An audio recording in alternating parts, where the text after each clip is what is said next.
voyage, l'idée c'est de voyager sans quitter Paris. En fait, je suis partie d'un constat simple. Paris est une ville cosmopolite, extrêmement riche sur le plan culturel, où plus de 100 nationalités s'y côtoient. Et donc j'ai voulu mettre en lumière ces richesses à travers des guides, le premier étant consacré à l'Orient, mais également des services associés, à savoir des circuits découvertes et des événements à thème.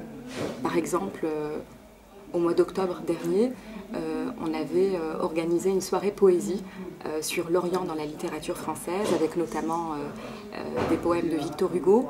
Donc voilà, donc, si vous voulez, d'une certaine manière, on est sur le créneau du vivre ensemble et du rapprochement culturel. Alors, l'Orient à Paris rassemble 70 lieux qui ont été sélectionnés sur plus de 300 adresses testées.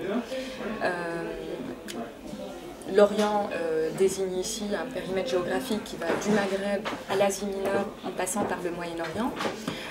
Alors pourquoi l'Orient? Si vous voulez, en vivant à Paris, j'ai souvent été sollicitée par des amis pour les conseiller par rapport à un bon resto, un hammam qui réponde à un certain niveau d'exigence.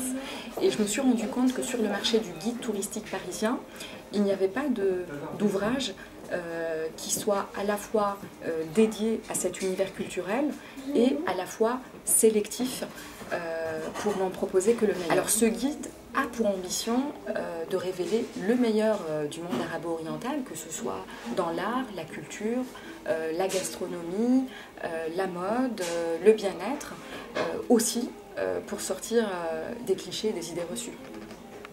Alors, je me suis basée sur deux critères majeurs, l'incarnation de l'Orient de manière authentique et la modernité des lieux, leur capacité à répondre aux attentes actuelles.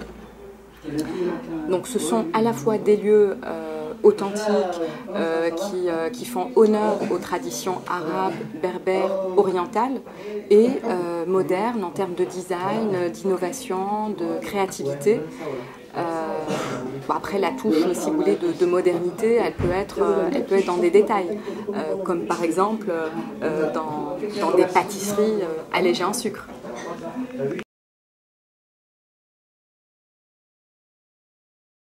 Je suis de nationalité algérienne, je suis née en Serbie, j'ai grandi en Algérie mais également en Belgique et à Madagascar, donc pour des raisons familiales, avant de m'installer à Paris il y a un peu plus de 10 ans.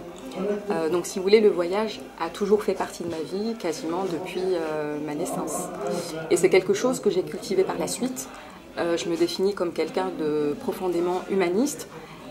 J'aime être surprise par un savoir-faire, une tradition, une saveur, une musique. Et ce sont des choses qu'on peut découvrir qu'à travers le voyage.